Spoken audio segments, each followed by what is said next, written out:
I'm convinced that machines like this one are where home espresso is going. This is the Ascaso Steel Duo V2. This one picks right up from where the insanely popular V1 left off, adding 30% more steaming power and even more features than the original. Now, I already reviewed the V1 Steel Duo, and if you want to watch that video, you can check it out right here. It's got a lot of my general thoughts on this machine, and in this video, I'm going to show you how this one differs from that one, all the pros and cons of this machine. But first, I want to give you a disclaimer. This machine was sent to me by Espresso Parts. Now, Espresso Parts is an espresso machine and equipment distributor in the US, and I've partnered with them for a couple of years now on my Instagram channel and this channel. And they sell these machines through their site as well as the site Ascaso USA, along with many other types of machines. Now, they didn't ask me for a review, and they're not paying me for a review or anything like that. In fact, I reached out to them and said, hey, could you send me a V2 unit for me to review, because you guys were giving me a lot of questions about it. And they said, of course, we would love to send you one to check out. So they haven't seen or reviewed this video. They're getting it at the same time you are. Now, that being said, you're gonna get my full and honest thoughts on this machine, okay?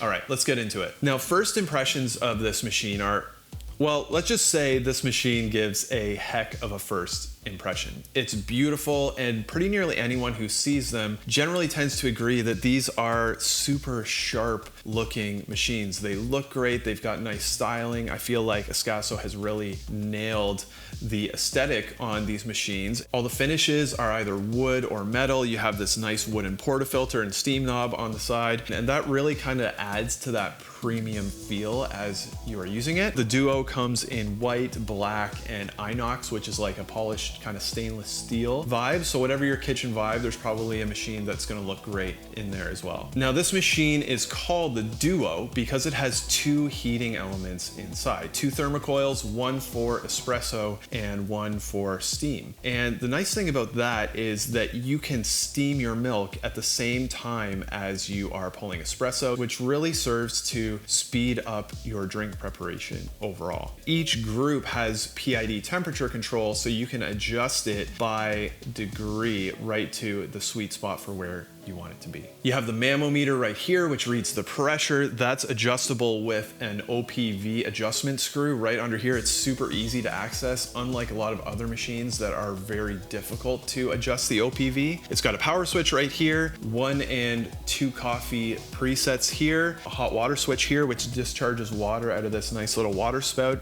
and a steam switch right here. You also have a little display where you can navigate through a menu and change pretty nearly any of the settings. You also have these really nice barista lights under here, which I kind of missed when I was reviewing online these machines. I thought, oh, that's nice, LED, you know, whatever. But when you're talking about the aesthetic and the daily use impact, it really does make a big difference having this area well lit under here. Something that I really love about this machine is the drip tray just kind of slides out like this. It's super easily accessible, and that really makes cleaning the machine really quick, easy, and convenient to do. And likewise, the water reservoir in the side, it just kind of slides out rather than needing to kind of pull up a lid on top and kind of squeeze in under your cabinets. It's super fast to fill up, which really kind of, as you are integrating this machine into your daily routine, all those little touches really just kind of make it a lot more seamless and easy to use. One other thing that I love about this machine's design is it's a blazing fast warm up, and I'm talking like 90 seconds to 2 minutes on the ability to be warmed up and pulling shots. It's also got a full actively heated group head,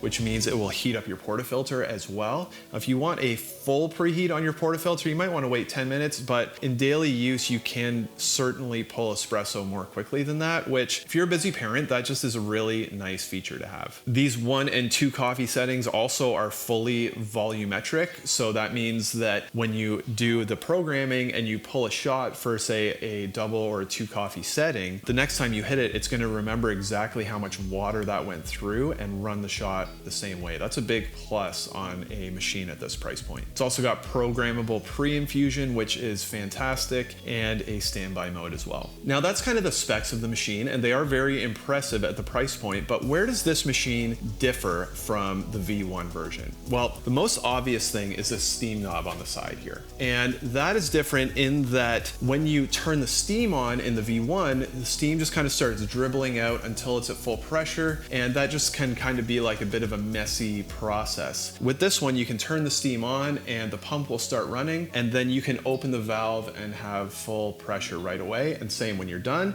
you can close the valve, be done, and then turn it off, kind of avoid that like dribbling in and out as the pump is coming up to pressure. Now, in addition to the valve, it's also got a lot more horsepower under the hood. The steaming power is about 30% more powerful than the V1. So on this machine, I can steam 6 ounces of milk in about 35 seconds. That takes 45 to 47 seconds on the V1. So it is going to speed up your service a little bit. Unfortunately, that added power does come with the trade-off of needing a 20 amp plug. So you're going to be wanting to make sure that your kitchen is outfitted for 20 amp with the wiring that it has. The V2 also adds temperature control on the steaming group. The V1 didn't have that, as well as some extra control on the pre-infusion stage. So in the V1, you could control, 1 to 5 seconds how long the pre-infusion was. This one, you can control that, as well as the pause that happens after the pre-infusion. You can control how long that is as well. So all of those features really kind of highlight where this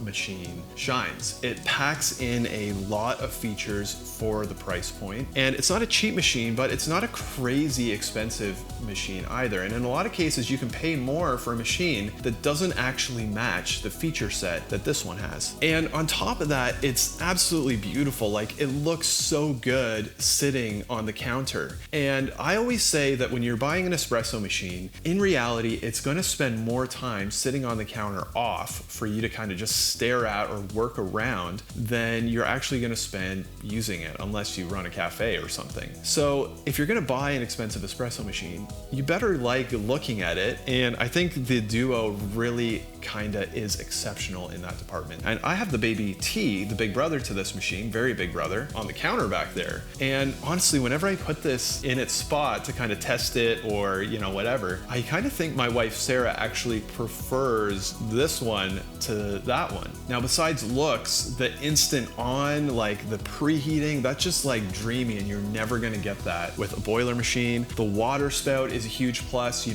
can just have on-demand hot water for your Americano, so you don't need to use a kettle. It's also got an all-metal hot water path. The only plastic is really in that reservoir, and the Thermocoil design is really a lot more energy efficient. Ascaso says it's about 70% more efficient than a comparable machine. Now, in as many areas as this machine excels, it does have a couple areas where there are trade-offs, and some of them might actually be deal breakers for you. While the Thermocoil design on the whole is more energy efficient when compared against HX style or boiler machines, because it heats the water on demand, the peak power usage can actually be a lot higher. And that's why this machine takes a 20 amp plug. If you don't have 20 amp in your house, you might not actually even be able to plug this machine in. Now, that being said, I did get an adapter, not a converter, and I ran this machine on a 15 amp circuit in my house, and it ran fine. I ran it with steam, full temperature, and pulling espresso, full temperature, and it didn't blow a circuit. Obviously, that's not recommended, and that wouldn't really be considered a safe tolerance for, as far as an electrician would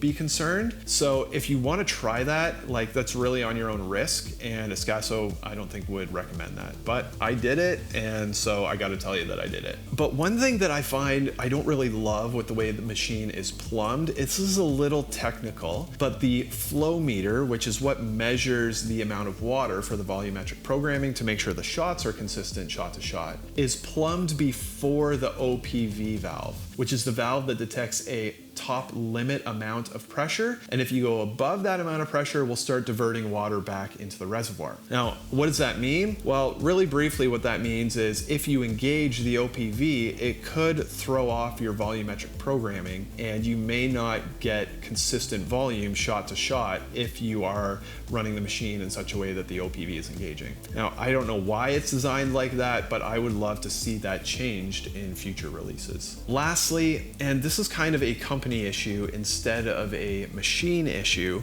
These machines have become really popular in the last couple of years, and I see why. They're reasonably priced, they pack in a lot of features, they look great, but anytime that happens, the company making whatever it is that's becoming popular needs to scale up their production. And Ascaso has been in this situation. They came into North America, they needed to start making more machines, and you started to see quality control issues slipping through. Now, what do these look like? Generally, what I've seen is sometimes you'll see someone has bought a machine. You can see this online if you look on Reddit or whatever, and it's got an error code right here. It'll be flashing, whatever, and they need to return the machine. And this can be a really frustrating experience if there isn't stock because these machines have been sold out and Ascaso is still ramping up their production. You can end up waiting for longer than you want if you get a defective unit. Now, the vast majority of units that I see going out are fine, and when they are fine, they tend to just keep running, keep working. I've not had, nor have I seen, very many reliability issues or breakdown issues. If you get them and they're working, they're great, and if there is a problem, it tends to be present right away. Still, it's kind of a pain, and I know it's something Ascaso is working on via my partners at Espresso Parts, and I hope to see it resolved soon. But on the whole, I have to tell you, I really like these machines, and I really like the approach that Ascaso is taking with them. Ascaso uses the tagline sustainable engineering, which it's not kind of funny if you think about it. It's got nothing to do with coffee, but it really kind of embodies their approach. They have a big focus on forward-looking technologies and sustainable technologies. They really lean into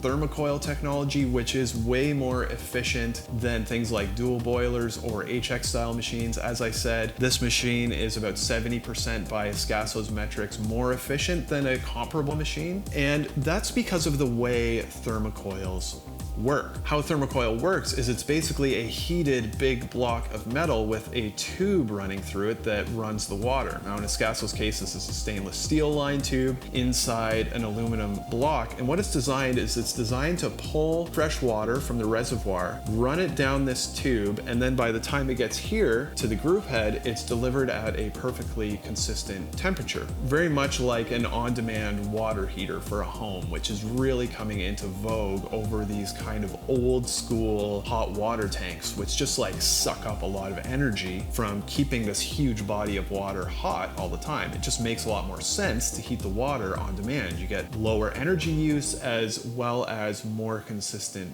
temperature, because in a boiler, you pull out some hot water for espresso and brings cold water back into the boiler, which drops the overall water temperature, so you can get some fluctuation as you are going shot to shot. The thermocoil technology is designed to avoid this and deliver more consistent results because of the way it's designed. Now, that's another big plus in that it's drawing fresh water, because you're not kind of using this reheated over and over again water that's just kind of been sitting in this boiler. Combined with the fast warm up and the lower energy use on your electricity bill, it just seems like a smarter design, and in my opinion, in a lot of ways, it just is a smarter design when it's done well. The Decent DE1 also uses thermocoils, and it's one of the best machines out there if you're kind of the tinkering type that likes to kind of adjust every parameter. Now, a lot of people kind of turn up their noses at thermocoils because they were also used in very cheap low-end machines with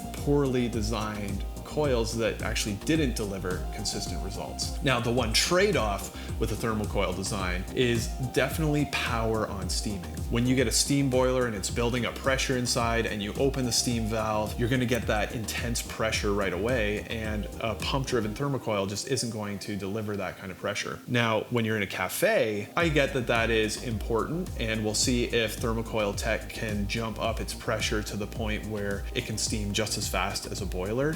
Engineers are smart. I'm sure they'll be able to figure that out at some point. But to make a drink in 35 seconds at home while your shot is pulling, there's not really a lot of circumstances where you need to be faster than that. Overall, this is a beautiful, feature-rich, and reasonably priced home espresso machine. I love how Ascaso is looking forward with their designs and trying to break some molds in here. And in my opinion, machines like this are where home espresso is going. Now, one quick thing before I leave off, Ascaso announced a tweak on the Duo design at World of Coffee Athens in 2023. They put out an image of it having a steam wand, like a steam handle, kind of like the Baby T, as well as an updated drip tray. I did check in on this, and so far this release is going to be EU only. So if that changes and those updates become available in North America, I'll make sure to update that in the description. But I want to hear what you think about the Duo. Do you like the looks? A lot of people do. Some people don't. I would love to know what you think, and I would love to know what you think about this whole Thermocoil sustainable technology thing. Do you buy it? Is it all marketing? I would love to know what you think in the comments. I'm always up for a good conversation. And until next time, happy brewing. Cheers.